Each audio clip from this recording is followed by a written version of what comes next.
Yo soy Padre del Valle, y esto es Realidad Prohibida. Hoy vamos a descender a un lugar que México se esfuerza por olvidar, una herida abierta en la Sierra de Puebla, oculta bajo el manto de la niebla y la costumbre, una historia que no aparece en los periódicos, que no se discute en las mesas de café en la ciudad, porque su verdad es demasiado afilada, demasiado incómoda. Es la historia de un silencio impuesto a gritos, un legado de dolor transmitido de madre a hija como una herencia maldita. Las cicatrices no están en la piel, están grabadas en el alma, en la forma en que bajan la mirada, en el temblor de sus manos al servir el agua. Antes de continuar, te pido algo. No solo que escuches, te pido que seas testigo. Suscríbete a este canal, activa la campana, no por el algoritmo, sino para que estas voces no se pierdan en el vacío, para que el olvido no gane otra vez, porque lo que estás a punto de escuchar sucedió. Y en muchos rincones de nuestro país sigue sucediendo. Ahora, acompáñame. El pueblo no tiene nombre en los mapas oficiales.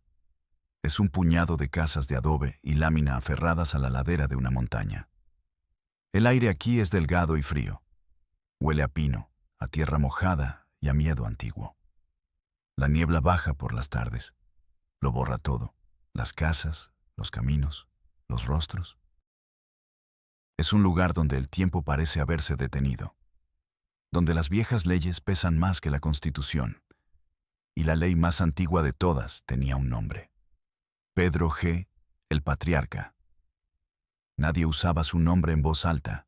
Se referían a él como el Señor, el patrón. Un hombre de espalda ancha y manos como piedras. Su mirada, decían, podía helarte la sangre. No necesitaba gritar. Su silencio era una orden. Mandaba sobre la tierra, sobre las cosechas, sobre los animales, y sobre cada alma que vivía bajo su techo. Su esposa, Esperanza, sus hijas, Juliana, Mariana, Sofía, Elena, nombres que se susurraban en la penumbra. Los hombres del pueblo lo respetaban por su fuerza. Le temían. Es un hombre de antes, decían, con una mezcla de admiración y pavor, de los que ya no hay. Nadie preguntaba qué pasaba dentro de su casa cuando la noche caía. Nadie quería saberlo. Saberlo te hacía cómplice. La ignorancia era un refugio. Un pacto de silencio para poder dormir por la noche. Yo llegué a este lugar mucho después, cuando el polvo ya intentaba cubrir las huellas. Un viejo sacerdote de una parroquia cercana me lo advirtió. Padre, en esa comunidad, la verdad es un veneno. Quien la busca se arriesga a beberla.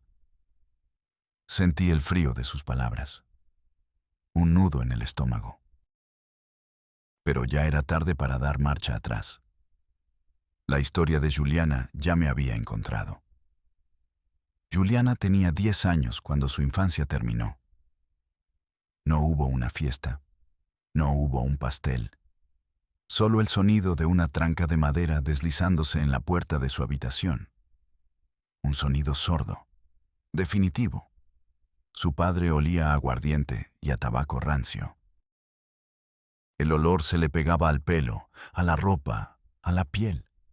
Nunca decía una palabra. El silencio hacía el horror más grande. La oscuridad de la habitación era casi total. Solo un hilo de luz de luna se colaba por una grieta en el techo. Juliana aprendió a fijar la vista en esa grieta, a contar las vigas de madera. 1, 2, 3. Era su forma de escapar. De irse a otro lugar mientras su cuerpo se quedaba allí, temblando. Él no usaba la fuerza bruta. Usaba el peso de su autoridad, el peso de su cuerpo, el peso del miedo. Un miedo tan profundo que paralizaba. Le tapaba la boca con una mano callosa, áspera. El grito se ahogaba en su garganta.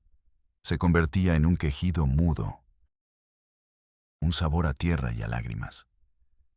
El corazón le latía tan fuerte que pensaba que se le iba a salir del pecho. Un pájaro asustado, golpeando contra las costillas. Sentía el frío de las paredes de adobe contra su espalda, la humedad, el olor a encierro. Afuera, la vida del pueblo seguía. El ladrido de un perro, el canto de un gallo a lo lejos. Sonidos de un mundo al que ella ya no pertenecía. Nadie acudía. Nadie golpeaba la puerta. Su madre, Esperanza, estaba en la cocina, a pocos metros. Podía oír el murmullo de sus rezos, el sonido rítmico con el que molía el maíz, un sonido que intentaba tapar la realidad, un sonido que decía, aquí no pasa nada. A la mañana siguiente, todo volvía a una normalidad enferma. Pedro salía al campo al amanecer, con el machete al cinto, como si nada. Juliana se levantaba, se lavaba la cara en el río, frotaba su piel con fuerza, con rabia. Quería arrancarse el olor, el recuerdo. Pero estaba impregnado en ella. Sus hermanas lo sabían. Mariana, la mayor, la miraba con una pena infinita. Le pasaba un trozo de pan sin decir nada. El gesto era un abrazo y una condena. A mí también me pasó, decían sus ojos. Ahora te toca a ti. El horror no era un evento aislado. Era un sistema, una tradición, una corona de espinas que pasaba de una hermana a otra. Años después, llegó Carmen Mendoza, una trabajadora social de la ciudad, joven, con gafas de pasta y una carpeta azul llena de buenas intenciones. Llegó en un autobús destartalado que la dejó en la entrada del pueblo. El sol pegaba fuerte. El polvo se le metió en los zapatos. Desde el primer momento sintió las miradas. Miradas de desconfianza, de hostilidad. Nadie le devolvía el buenos días. Alquiló un pequeño cuarto con techo de lámina. Por las noches, el frío se colaba por las rendijas. Empezó a visitar a las familias, con el pretexto de un censo de salud. Pero su objetivo era otro. Había recibido un soplo anónimo, una llamada entrecortada. Las niñas de Pedro G. Ayúdelas. Cuando llegó a la casa del patriarca, él mismo le abrió la puerta. La midió de arriba abajo, con desprecio. ¿Usted qué quiere aquí?, preguntó, su voz un gruñido. Carmen sintió un escalofrío, pero apretó su carpeta contra el pecho. Vengo de parte del gobierno, para un programa de apoyo, mintió. Pedro soltó una risa seca. Aquí no necesitamos nada del gobierno. Y le cerró la puerta en la cara. Carmen no se rindió. Volvió al día siguiente. Y al siguiente. Se sentaba en una piedra frente a la casa, esperando, observando. Veía a las niñas salir, con los hombros caídos y la mirada perdida. Un día, logró hablar con Mariana a solas, junto al río. Mariana no la miraba. Jugaba con una piedra entre los dedos. Mi padre es un buen hombre, dijo, en un susurro aprendido de memoria. Nos cuida. Carmen vio el temblor en su labio inferior. No tienes que tener miedo de mí, le dijo con suavidad. Mariana levantó la vista por un segundo. En sus ojos, Carmen vio un abismo. Un pozo de dolor tan profundo que la dejó sin aliento. Váyase, susurró Mariana, antes de que sea tarde. Esa noche Carmen no pudo dormir. El susurro de Mariana resonaba en su cabeza. El sonido de la lluvia en el techo de lámina era como un tambor de guerra. Se sentía observada. Se asomó por la ventana. No vio nada. Solo la oscuridad impenetrable del monte. Pero la sensación estaba ahí. Una presencia. Una amenaza silenciosa. Finalmente, Juliana se atrevió a hablar. Fue en secreto, en la parte trasera de la iglesia en ruinas. Las palabras salieron atropelladas, rotas. fragmentos de horror que Carmen iba uniendo en su libreta. Su mano temblaba al escribir. Cada frase era una puñalada. La puerta, el olor, la mano en mi boca, mi mamá rezando en la cocina. Carmen escuchaba, y con cada palabra sentía una rabia fría crecer en su interior. Una rabia contra Pedro, contra el silencio del pueblo, contra la indiferencia del mundo. Cuando Juliana terminó, se quedó un silencio pesado. Solo se oía el viento silbando entre las paredes rotas de la iglesia. «Te creo», dijo Carmen. Y por primera vez en años, Juliana lloró. Lloró por la niña que fue, por la inocencia robada, por el terror de tantas noches sin nombre. Carmen la abrazó. Sintió el cuerpo frágil y tembloroso de la niña. En ese momento hizo una promesa. No las iba a abandonar. La historia de Pedro G. no era la de un simple hombre cruel. Era la historia de una dinastía de tiranos. Carmen lo descubrió hablando con una anciana del pueblo, casi ciega, que ya no tenía nada que perder. El padre de Pedro era peor, le confesó la anciana, masticando palabras sin dientes. A su mujer la mató a golpes. Decían que por celos. A Pedro lo criaron a palos. Le enseñaron que el mundo se domina con el puño. Pedro aprendió la lección. Heredó la tierra y la crueldad de su padre. Se casó con Esperanza, una muchacha de un pueblo vecino. La aisló. Le cortó los lazos con su familia. La convirtió en una sombra, una sirvienta de sus deseos y su rabia. Esperanza aprendió a sobrevivir, y sobrevivir para ella significaba obedecer, callar. Cuando nació Mariana, la primera hija, Esperanza tuvo un destello de esperanza. Quizás un hijo ablandaría el corazón de Pedro, pero no fue así. Cuando las niñas crecieron, Pedro las reclamó como suyas, de una forma que la ley de Dios y de los hombres prohíbe. Esperanza lo vio. Lo supo desde el primer momento, y eligió mirar hacia otro lado. Su complicidad no era maldad pura, era el fruto podrido del miedo. La resignación de una víctima que, para sobrevivir, se convierte en parte del sistema que la oprime. Era ella quien preparaba a las niñas. «Es tu deber», le susurraba con la voz muerta. «Hay que obedecer al padre. Aguanta, ya pasará». Cada una de esas palabras era una traición. Una palada de tierra sobre la tumba de la infancia de sus propias hijas. El horror no era solo el acto de Pedro. Era el silencio cómplice de Esperanza. Era la maquinaria de una familia rota, funcionando con la grasa del miedo y la costumbre. Este era el monstruo al que Carmen se enfrentaba. No solo un hombre, sino una historia entera. Un legado de violencia. Con el testimonio de Juliana grabado en una cinta y guardado en el fondo de su bolso, Carmen viajó a la cabecera municipal. El Ministerio Público era una oficina polvorienta. Un ventilador de techo giraba con pereza, moviendo el aire caliente. El agente de turno, un hombre con bigote y una mancha de café en la camisa, la escuchó con aburrimiento. Miraba el reloj cada 2 minutos. «A ver, señora», dijo arrastrando las palabras. «¿Está segura de lo que dice? Son acusaciones muy serias».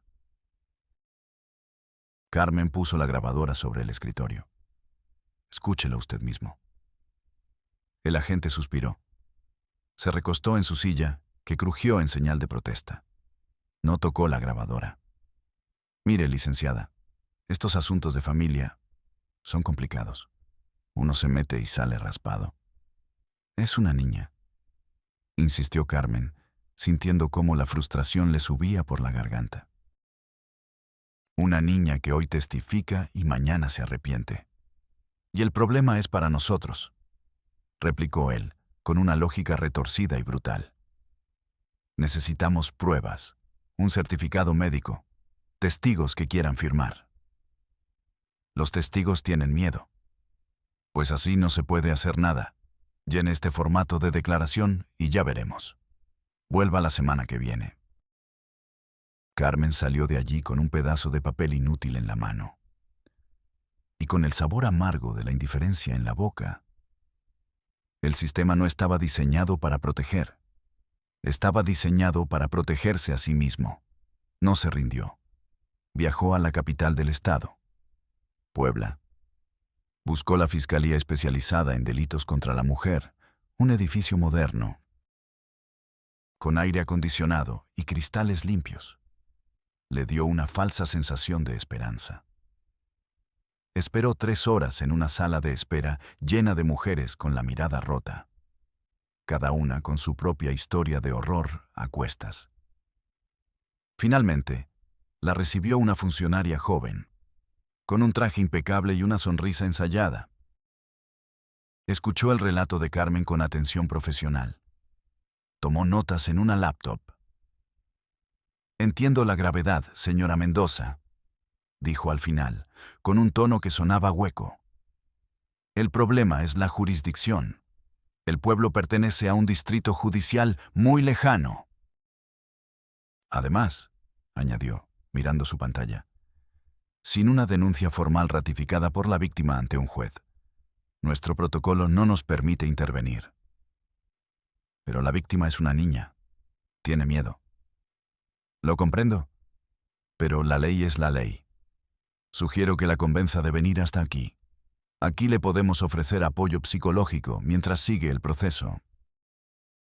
Carmen sintió un mareo. ¿Traer a Juliana, a una niña aterrorizada, a través de cientos de kilómetros, para enfrentarla a un laberinto burocrático que solo la volvería a victimizar? Era absurdo. Era cruel. Salió del edificio y el calor de la ciudad la golpeó como un muro. Se sentó en una banca del parque. Se sentía pequeña, impotente. El sistema era un monstruo más grande y más frío que el propio Pedro G. Un monstruo sin rostro, hecho de protocolos, formatos y excusas. Cuando Carmen regresó al pueblo, el ambiente era aún más hostil. La noticia de sus visitas a las autoridades se había esparcido como un reguero de pólvora. Ahora ya no eran solo miradas. Eran insultos en voz baja cuando pasaba. Una noche, alguien lanzó una piedra contra su techo de lámina. El golpe retumbó en la oscuridad como un disparo. El corazón le dio un vuelco. A la mañana siguiente, encontró la llanta de su viejo coche rajada. Era una advertencia. Clara, directa. La comunidad, la misma que callaba ante el horror, ahora se unía para proteger a su monstruo. Porque Carmen no solo amenazaba a Pedro, amenazaba su frágil equilibrio, su pacto de silencio. Una tarde, mientras estaba en su cuarto, la madre, Esperanza, fue a verla. Era la primera vez que se acercaba voluntariamente. No entró. Se quedó en el umbral. Sus manos retorcían el borde de su rebozo. «Déjelas en paz», dijo, sin mirarla a los ojos. «Usted no sabe nada. Se va a ir y nos va a dejar aquí con el problema». «El problema es su marido», respondió Carmen, con la voz temblorosa de rabia. «El problema es usted», replicó Esperanza, «que viene a remover lo que está quieto». Y se fue, dejando a Carmen con una sensación de desolación absoluta. Incluso la madre se había puesto del lado del verdugo. Fue entonces cuando Juliana tomó una decisión que lo cambió todo. Huyó. Una noche, mientras todos dormían, empacó un pequeño bulto con algo de ropa y el poco dinero que Carmen le había dado. No se despidió de nadie. Caminó durante horas en la oscuridad, por caminos que conocía de memoria, hasta que llegó a la carretera principal y le hizo la parada a un camión de carga. El conductor, un hombre mayor, la vio tan asustada que se apiadó de ella. La llevó hasta la central de autobuses de Puebla. Juliana llegó a la ciudad al amanecer. Sola. Con 14 años y el miedo pegado a los huesos. La ciudad era un monstruo de ruido, gente y concreto. Se sentía como un animalito perdido. Buscó ayuda en un refugio del DF. La fila era interminable. El lugar olía a cloro y a desesperanza. Después de 6 horas de espera, una trabajadora social la entrevistó. Le hizo las mismas preguntas una y otra vez. ¿Dónde están tus padres? ¿Por qué te fuiste de casa? ¿Tienes la denuncia? Juliana, agotada y asustada, apenas podía hablar. Mi papá, él me hacía cosas. La mujer suspiró, como si escuchara la misma historia todos los días. Bueno, te quedas aquí por ahora, pero necesitamos contactar a tu familia. Es el protocolo. El pánico se apoderó de Juliana. Huir para terminar de nuevo en la jaula. Esa noche no durmió, escuchando el llanto de otras niñas en el dormitorio compartido. A la mañana siguiente, volvió a escapar. Prefirió la calle al refugio del sistema. Así pasan los años. El tiempo no cura, el tiempo entierra. El expediente de Carmen Mendoza se archivó en alguna bodega, lleno de polvo. Pedro G. murió de viejo, en su cama. Nunca pagó por sus crímenes. El pueblo celebró un funeral discreto, más por costumbre que por pena. Esperanza se quedó sola en la casa grande y silenciosa, una reina viuda en un reino de fantasmas. Las otras hermanas se casaron. Se fueron del pueblo. Intentaron construir una vida normal sobre cimientos podridos.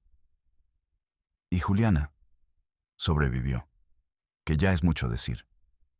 Vivió en la calle, trabajó limpiando casas, aprendió a ser invisible para no ser lastimada. El miedo era su compañero constante. Cada hombre era una amenaza potencial. Cada puerta cerrada, un recuerdo de su infierno. Pero un día, conoció a alguien, otra mujer, con cicatrices parecidas. Se encontraron en un grupo de apoyo, en el sótano de una iglesia. Al principio, no hablaban. Solo compartían el silencio y el café amargo.